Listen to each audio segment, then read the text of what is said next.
Hours after Donald Trump's tariffs took effect on nearly every country on the planet, even islands populated only by penguins.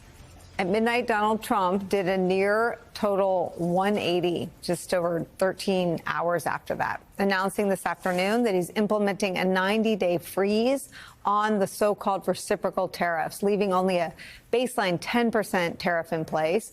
Trump also firing off a new round of retaliatory tariffs on China after the Chinese government imposed new tariffs on American products. The markets today soared on this news of a pause on most tariffs. The Dow up 2,900 points, more than 7.5%. That rally took off after the announcement from Donald Trump, showing once again that the current economic panic and crisis is driven by one man and one man only. Team Trump claiming that this is not about the trillions in wealth that have been wiped out in the markets by the Trump administration.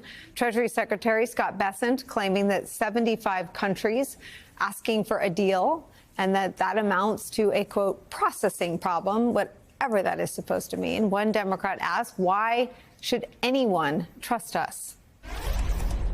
How can any country trust the U.S. enough to make a trade deal? Given that Trump has thrown out existing trade deals like Australia or South Korea or even USMCA, which he negotiated and Congress enacted, how are people going to trust us when arbitrarily these deals are being thrown out? No answer at this point to that question. For American households, though, price pressures remain very much in place and not going in the right direction. Chinese goods will be taxed at a whopping rate of 125%. And given that the U.S. imports more than $400 billion a year just from China, the tariffs are likely to raise the cost of living for all Americans and hit low-income Americans the hardest. And there are also major national security risks. Conflict with China still looms over these trade wars.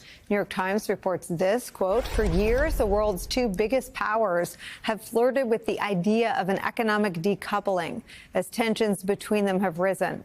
The acceleration this week of their trade relationships' deterioration has made the prospect of such a divorce seem closer than ever.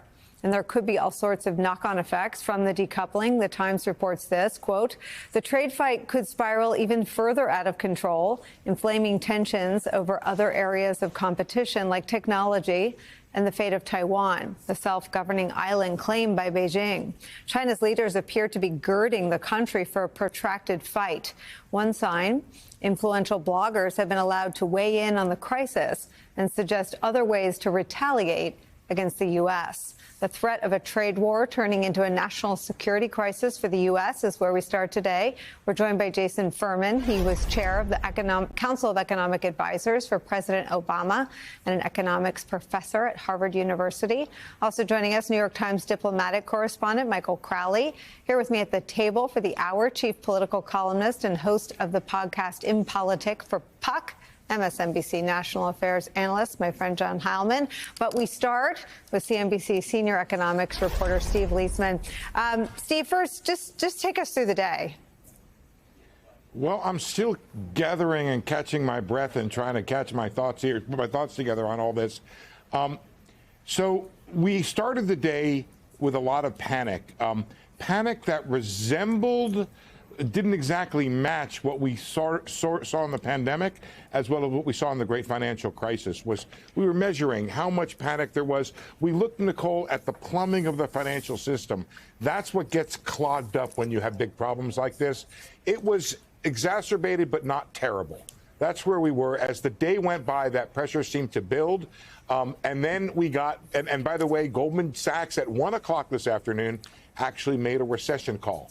At 2:10 or 2 o'clock or so, when the president tweeted out on his Truth Social that the tariffs were off, there was a 90-day pause, they rescinded that call. But the impression that may be out there that the president has rescinded the tariffs is not true.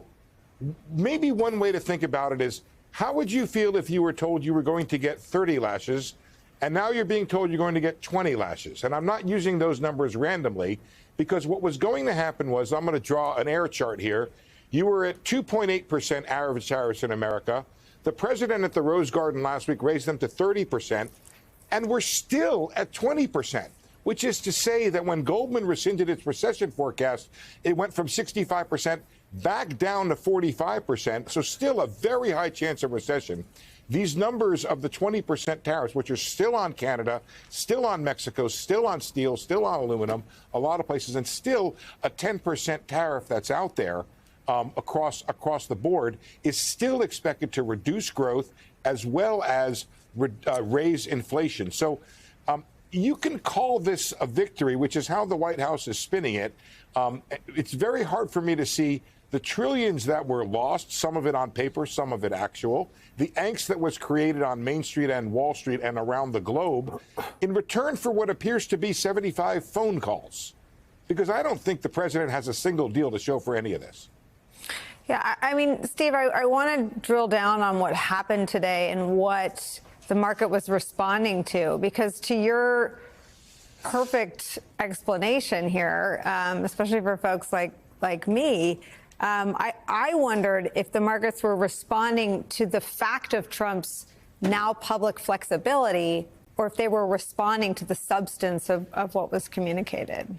I think that's a really smart way to put it, and I'll tell you why. Because one of the recession calls that was out there at J.P. Morgan was not just because of the tariffs. It was because of the lack of sensitivity, it appeared, that was coming from the White House. They actually explicitly said that now that we find out that this White House doesn't seem to care about markets, we are raising our recession probability in addition to the growth in the inflation numbers that are out there.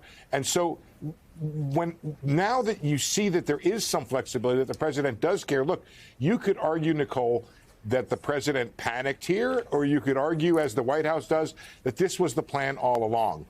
I would only offer, if this was the plan all along, I could think of maybe 100 different ways to get to this place of getting 75 phone calls without causing the kind of turmoil in global markets that we've seen the last week or so. What happens next?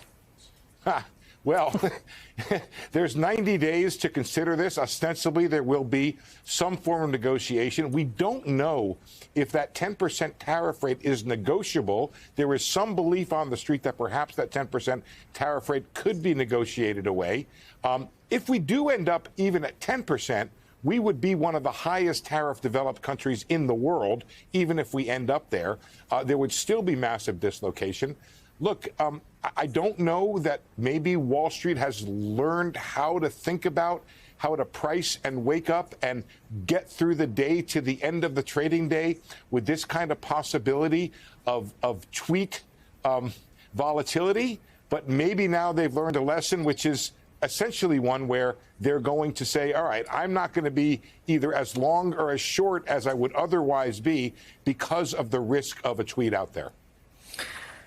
Let's talk about something you alluded to, Main Street. To the degree that Trump's now display of some flexibility and responsiveness to the markets can sort of be baked in now to people dealing with either other people's money or massive sums of money, how does the small business owner in America plan for the next 90 or 180 days? I don't know. And that's really it's the reason, Nicole, why there's a group that started at the University of Chicago. They measure something called economic policy uncertainty. And of course, if I showed you that chart, it would be through the roof. And the reason they measure it is because a rise in economic policy uncertainty is associated with less business investment and less hiring. And that's why we follow consumer sentiment, because when consumers get downbeat or depressed about the economy, they can spend less in those situations. That's why we measure it. So I think there is a lingering effect here. I would not overstate the president's sensitivity to the markets here. It took an awful lot for him to come to the table here and reverse course.